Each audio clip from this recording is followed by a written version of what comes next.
Good morning, everyone. I want to start with a simple but powerful question. How often do we try to control the things that matter most to us? I'm talking about relationships, love, connection, and the way we move through the world with other people. It's easy to get caught in the idea that in order to receive love or affection, we must chase after it. We hustle for validation. We try to force connections into being. We may feel that if we just try a little harder, work a little more, or present ourselves a little differently, we'll get the response we seek.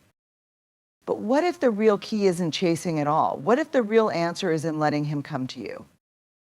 Vulnerability is often seen as a weakness in a world that values strength, independence, and resilience. But in truth, vulnerability is one of the most powerful things we can offer in our relationships. It's about being seen, not in our idealized version of ourselves, but in our full humanity with all of our flaws, fears, and imperfections. To be vulnerable is to show up as we are without the armor we so often wear to protect ourselves from judgment or rejection. It's when we allow ourselves to be truly seen that connection can occur. We often think that connection is built through shared interests, common experiences, or surface-level exchanges. But at its core, connection is about being real with one another. It's about saying, this is me and this is what I'm struggling with, or here's where I am right now and I don't have all the answers. Vulnerability creates a space for someone else to do the same, to step out from behind their own walls and meet you in that moment of raw honesty. It's uncomfortable. It feels risky because when we show our true selves, we're opening ourselves up to the possibility of hurt or rejection. But the magic happens in that discomfort. We can't build deep, lasting relationships based on facades or masks. Vulnerability is the gateway to trust. When we allow ourselves to be vulnerable, we give others permission to do the same. In this mutual exchange, we form the bonds that make relationships meaningful. Being vulnerable doesn't mean oversharing or exposing all of our private thoughts or feelings at once. It's not about laying bare every part of ourselves in every interaction. Rather, it's about gradually opening up, being willing to share parts of ourselves that feel raw or uncertain, and doing so with people who create a safe space for it. Vulnerability is a choice, and it requires discernment. But in allowing ourselves to be vulnerable, we invite others to step into the space with us, to be authentic, to be real. When we embrace vulnerability in our connections, we foster an environment where authenticity can thrive. Without vulnerability, there is no real trust. Without vulnerability, there is no deep intimacy. We build connections not by being perfect, but by being present, by being willing to show up in our messiness, to share our stories, and to be seen for who we truly are. And when others see us in our vulnerability, when they can be vulnerable in return, that's where true connection begins. Releasing the need for control can feel like one of the most difficult things we will ever do, especially in a world that rewards effort, determination, and the drive to get things done. We are taught from an early age that if we want something, we have to work hard for it, chase it, manipulate the situation to our advantage, and ensure everything is within our grasp. But control doesn't necessarily bring us closer to the things we want most. In fact, the more we try to control, the more we risk suffocating the very thing we're trying to nurture. When we hold on to the need to control, we create a false sense of safety. It's an illusion. It tricks us into believing that if we can manage every detail, if we can dictate the timing and the outcome, we will feel secure. But what happens is the opposite. We become anxious, rigid, and disconnected. We become so focused on the outcome that we lose sight of the present moment and the true beauty of relationships, experiences, and life itself. Control tightens the grip around our hearts, and in that grip, there's no space for trust, spontaneity, or growth. Releasing control doesn't mean abandoning our sense of responsibility or effort. It doesn't mean giving up on the things we care about. Instead, it's about stepping back and allowing things to unfold in their own time and rhythm. It's about learning to trust the process, trust the journey, and trust that we are enough even when we don't have everything figured out. When we let go of the need to control, we create room for the unexpected, for the organic flow of life to surprise us with new opportunities, new experiences, and new connections that we could never have planned for. Control often stems from a place of fear, the fear of failure, the fear of being let down, the fear of not being enough. We believe that if we can manage everything around us, we can shield ourselves from those fears. But ironically, the more we try to control others, situations, and outcomes, the more we reinforce our own insecurities. When we're constantly trying to manage everything, we never give ourselves the space to trust in our own ability to handle whatever comes our way. Trust, in many ways, is the opposite of control. Trust allows us to step into the unknown, to embrace uncertainty, and to be at peace with the unpredictability of life. It means surrendering to the idea that things may not unfold exactly as we planned, and that's okay. The act of releasing control is also an invitation to others. When we try to control, we inadvertently shut others out, making them feel as though they can't show up authentically or freely. But when we let go, we create space for those around us to be who they are without the pressure to meet certain expectations or conform to a rigid plan. Relationships are not about dictating terms, they are about co-creating a space where both people can show up as they are, where both parties are free to explore, experiment, and grow together. Releasing control invites others into that space of freedom and authenticity. It strengthens trust and allows the connection to deepen in ways that are impossible when we are stuck in the driver's seat, trying to steer everything ourselves. Control also keeps us locked in the past or the future. We become fixated on the what-ifs of things that haven't even happened yet, or the mistakes of things that have already passed. This mindset prevents us from fully embracing the present. The present moment is where life is happening, but it's often the one moment we can't fully engage in when we're preoccupied with maintaining control. Releasing control allows us to step into the moment, to experience what is here and now, rather than what we fear may or may not happen. It brings us back to the truth that life is messy, unpredictable, and beautiful in its unpredictability. Letting go of control doesn't mean we are passive or disengaged. It means we're willing to show up, be present, and trust in the flow of life. It means understanding that the more we try to force something, the less likely it is to align with what we truly need or want. There's a subtle yet powerful shift that happens when we stop pushing and start allowing things to evolve naturally. We begin to recognize that while we may not be able to control everything around us, we do have the power to choose how we respond to it. And in that choice, there is freedom. Trusting in your own worth is one of the most transformative acts you can make in your life. It's about deeply understanding that your value isn't dependent on what others think of you, how much you achieve, or how well you meet society's expectations. Your worth is inherent, and it is yours by simply being. Yet this truth is often difficult to embrace because we live in a world that constantly tells us we must prove our worth through our accomplishments, our relationships, or our appearance. We're taught that worth is something to be earned, not something we are born with. The struggle to trust our own worth often stems from a place of comparison. We look around at the people we admire, at those who seem to have it all together, and we wonder why we don't measure up. This feeling of inadequacy can be paralyzing. We question our place in the world, doubting that we are enough just as we are. But here's the reality: we are all enough. We don't need to prove ourselves to anyone. Our worth isn't contingent upon external validation, and when we realize this, we unlock a sense of peace that can only come from within. When we trust in our own worth, we stop trying to perform for others. We let go of the need to constantly seek approval or chase after the next accolade. Instead, we stand firm in the understanding that we are worthy simply because we exist. This trust in ourselves doesn't mean we are perfect. It doesn't mean we don't have areas for growth or things we want to improve.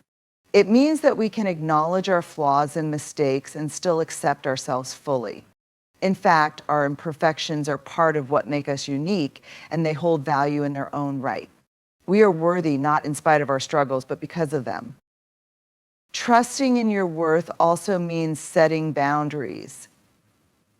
It's about knowing what you need in order to feel respected and valued in your relationships, both with others and with yourself. When you trust in your own worth, you understand that you don't have to settle for less than you deserve. You no longer allow others to diminish your value through their actions or words. This trust becomes a shield, protecting you from people or situations that would try to take away your peace or make you feel small. You begin to protect your energy and choose relationships and environments that uplift and honor you. It's not always easy to trust in your worth, especially when the world doesn't always reflect that belief back to us. But that's why trust in yourself must be an internal decision. It's about choosing to believe that you are worthy, even when it feels like everything around you is telling you otherwise. This is where true courage lies, not in the absence of doubt, but in the decision to move forward in spite of it. It's trusting that even when you don't have all the answers, even when things aren't going perfectly, you are enough. When we begin to trust in our own worth, we also begin to show up differently in the world. We stop apologizing for who we are. We stop diminishing our contributions, our voices, or our presence. We step into the space that we deserve, taking up room with confidence and humility. It doesn't mean we're perfect or that we have it all figured out. It simply means that we are okay with who we are as we are in any given moment. We stop seeking permission to be ourselves because we recognize that we have already given ourselves permission. Trusting in your worth also means forgiving yourself. It means accepting that mistakes, setbacks, and failures don't define you. They are part of your journey, but they are not the sum of your worth. When we trust in our value, we give ourselves grace. We understand that we are human, and that's what makes us beautifully imperfect. In trusting your worth, you learn to be kinder to yourself, to speak to yourself with compassion, and to recognize that you are deserving of love, care, and respect, not because of what you do, but because of who you are. Trusting your worth is about holding space for yourself. It's about looking in the mirror, truly seeing yourself, and recognizing that you are enough just as you are. It's about stopping the endless cycle of self-criticism and replacing it with affirmation and self-love. It's about embracing your story, your journey, and your uniqueness. The world may try to tell you that you're not enough, but when you trust in your own worth, you become a force that cannot be shaken. Because no one else can define your value, you already know it for yourself. Patience and timing are often undervalued in a world that prioritizes instant gratification and quick results. We are conditioned to believe that success, love, and fulfillment should be immediate, and if they aren't, we're somehow doing something wrong. This desire for speed, this rush to get to the next thing, often clouds our judgment and prevents us from seeing the beauty of the journey. Yet, when we slow down, when we trust in the natural progression of things, we find that the things we truly desire often come to us at the right moment, not when we force them. Patience is not about waiting passively. It's not about sitting back and doing nothing while life passes us by. Patience is about trusting that there is a rhythm to life that doesn't always align with our expectations. It's about understanding that there are seasons for everything. Some things take time to grow, and some dreams take years to manifest. Patience teaches us to honor the process, to nurture what is unfolding, and to wait for the right moment without anxiety or frustration. Timing, on the other hand, is about recognizing that there is a natural order to life. We may want things to happen on our timeline, but timing has its own wisdom. It's easy to think that we know when something should happen, when a career opportunity should appear, when a relationship should start, or when we should reach our next milestone. But often, the things we think we need aren't truly ready to arrive until we've done the necessary inner work or until circumstances align in a way that we can't predict. Timing is beyond our control, but it's always perfect in its own way. When we embrace the power of patience and timing, we begin to understand that rushing isn't always the answer. Yes, we have goals, dreams, and desires, but pushing them ahead of their natural unfolding often leads to frustration, burnout, or disappointment. By learning to trust in the timing of life, we can release the constant need to hurry and instead allow things to grow at their own pace. This doesn't mean we sit still and wait passively. It means we continue to put in the work, we continue to show up, and we remain open to the possibilities that arise along the way. Patience also teaches us to appreciate the journey, not just the destination. When we are constantly focused on the outcome, we miss the valuable lessons and experiences that unfold in the process.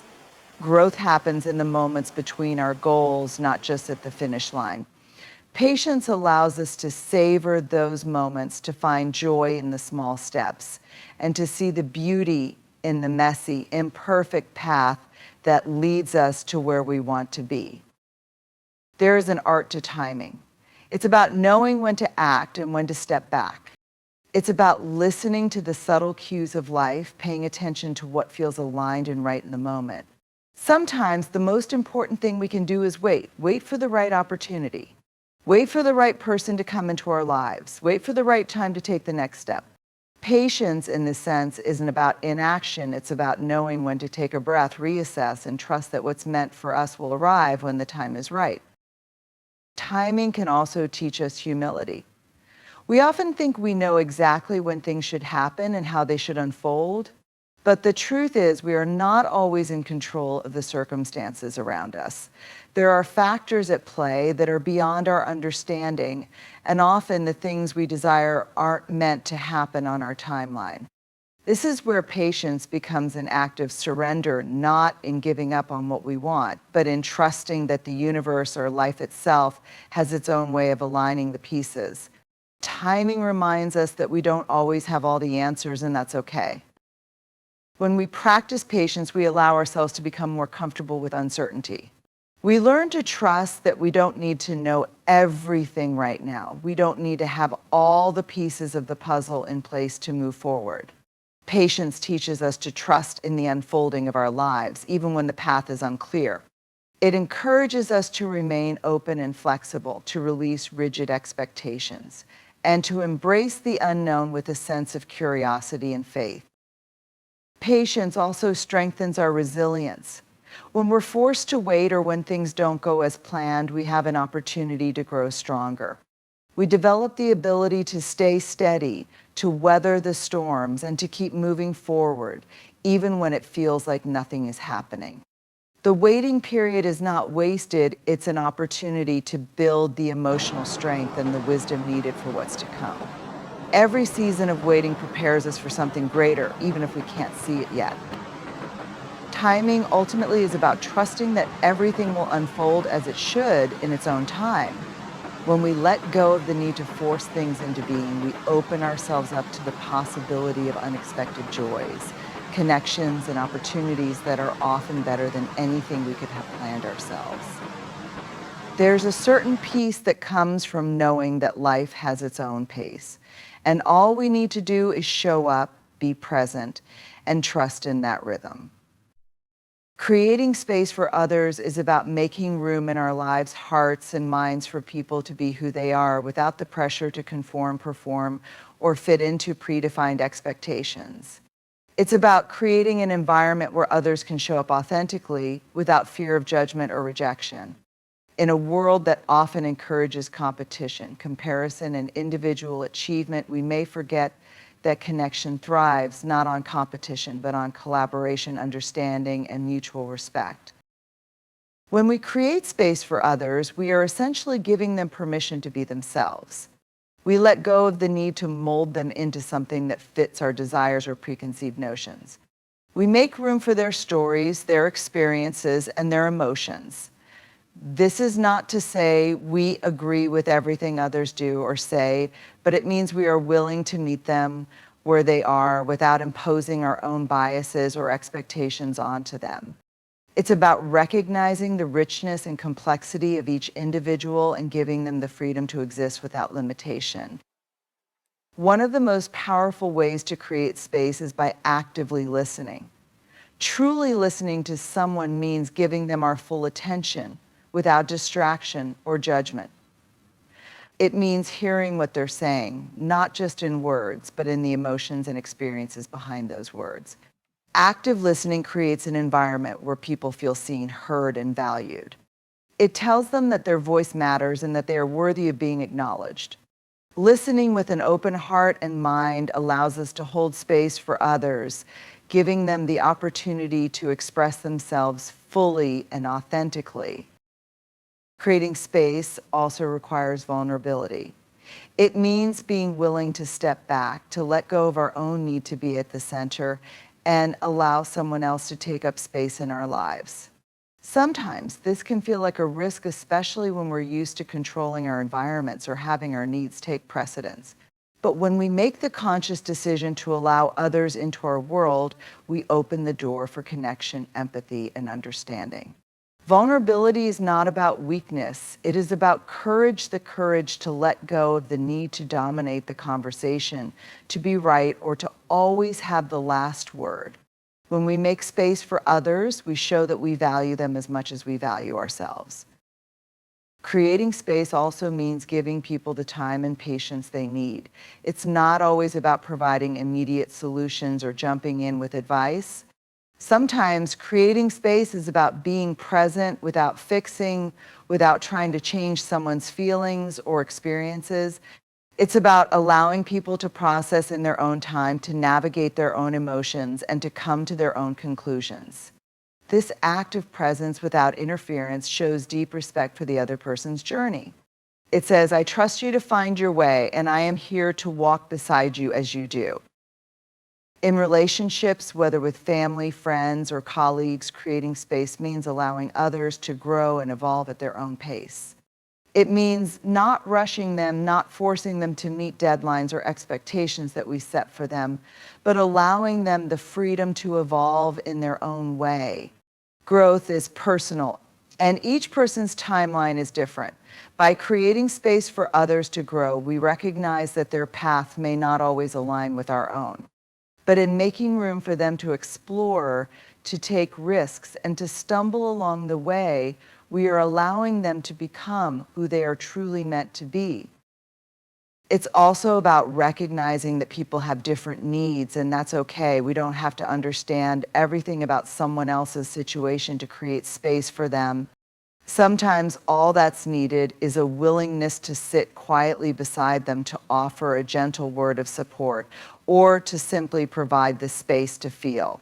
The ability to create space for others is rooted in empathy, the ability to imagine what it might feel like to walk in someone else's shoes, to acknowledge their struggles, and to provide a safe place for them to be themselves.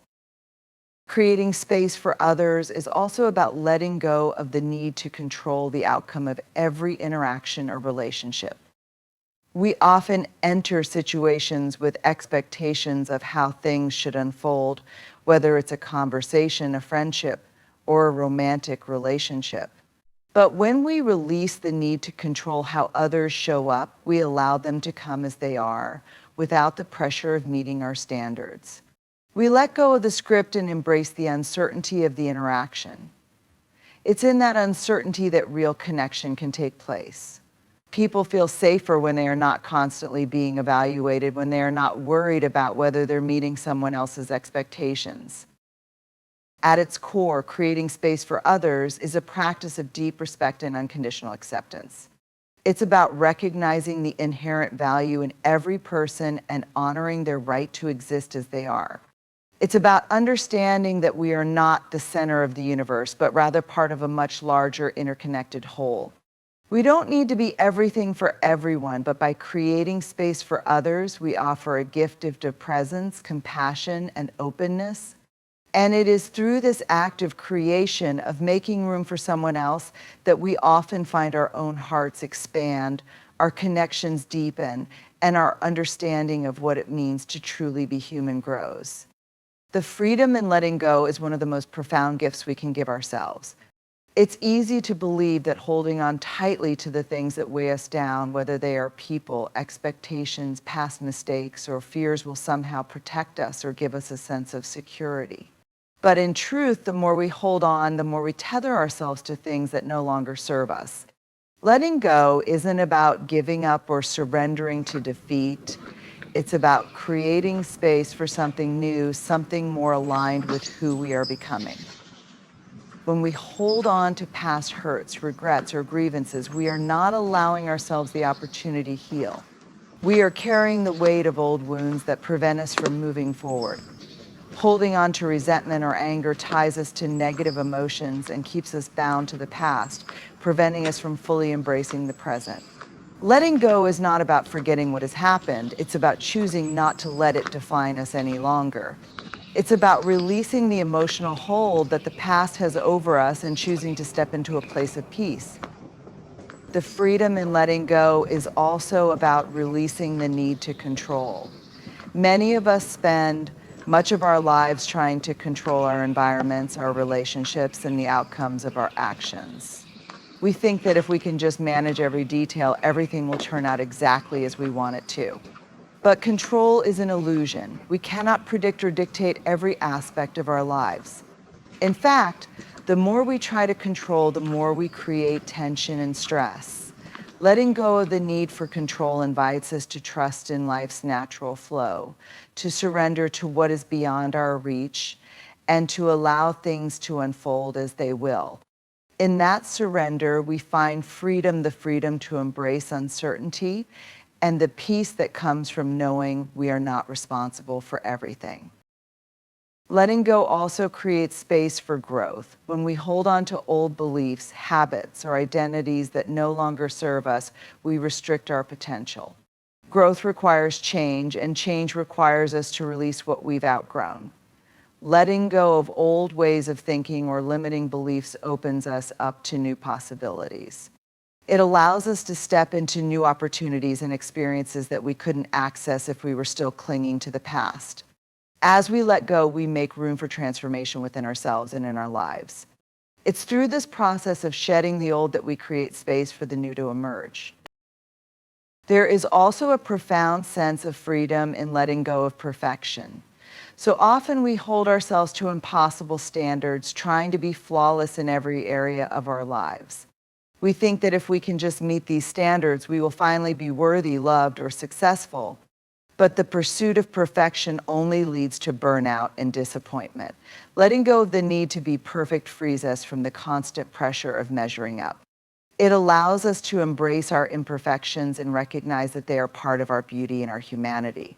In letting go of perfection, we allow ourselves to show up as we are imperfect, authentic, and whole. The freedom in letting go is also about releasing the need for validation from others. We live in a world where social approval is often seen as a measure of worth. We seek external validation from friends, family, colleagues, or even strangers, hoping that their approval will somehow complete us. But the truth is that no amount of external validation can fill the void that comes from not trusting in our own worth. Letting go of the need for constant validation allows us to reclaim our power. It invites us to trust in our own judgment, to define our own worth, and to move through the world with confidence that we are enough as we are. Letting go doesn't mean giving up on our dreams or letting go of our ambitions. It means releasing the attachment to how we think those dreams should look or when they should arrive. Often, we create rigid timelines and expectations for ourselves, believing that if we don't achieve certain things by specific milestones, we have somehow failed. Letting go of those timelines allows us to experience life more fully, to be open to unexpected opportunities, and to trust that we are exactly where we need to be at this moment. It frees us from the pressure of measuring success by anyone else's standards and gives us the space to pursue our goals with joy and ease rather than anxiety or fear. One of the greatest freedoms in letting go is the freedom to be present. When we hold on to past regrets, future anxieties, or the pressure of expectations, we lose the ability to truly experience the present moment. We are so focused on what has happened or what might happen that we forget to live in the here and now. Letting go of those distractions allows us to step into the present fully, to engage with life as it is without the burden of past baggage or future worries. In the present moment, we find peace, clarity, and the ability to connect more deeply with ourselves and others. Finally, letting go is an act of self-compassion. We often hold on to things because we think that if we just try harder, do more, or hold on tighter, we will eventually find resolution. But sometimes the most compassionate thing we can do for ourselves is to let go. It's about recognizing when something no longer serves us, when it's time to release the grip and give ourselves the space to breathe, to rest, and to heal. Letting go is not an act of weakness, it's an act of strength and courage. It takes bravery to release the things that no longer align with our values or our vision for our lives. And in that release, we make room for greater peace, joy, and fulfillment. The freedom in letting go is the freedom to be fully alive, fully ourselves, and fully at peace with where we are in life. It's the ability to move forward without being weighed down by the past, to trust in the process of life without needing to control every outcome, and to embrace the beauty of what comes when we create space for it. Letting go doesn't mean we give up, it means we make room for something more, something that is waiting for us to open our hands and hearts to receive it. As we come to the close of this reflection on letting go, it's important to remember that this journey isn't always easy. The act of releasing, whether it's past hurts, the need for control or old expectations, takes time, courage, and immense self-compassion. But in that release, we open ourselves to a life that is lighter, freer, and more aligned with who we truly are. When we let go, we don't lose ourselves. Instead, we gain the ability to live fully in the present, to embrace the unknown with confidence, and to trust that life will unfold as it should.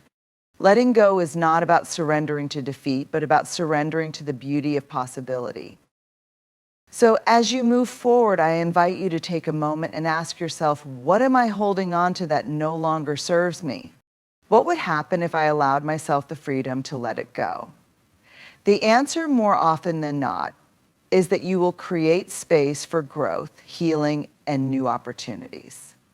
You'll find that the freedom in letting go is not only about releasing what you've outgrown, but about stepping into a version of yourself that is more open, more present, and more authentic. Take that first step. Let go, trust the process, and allow yourself to embrace the freedom that comes with living a life of release, peace, and possibility. Thank you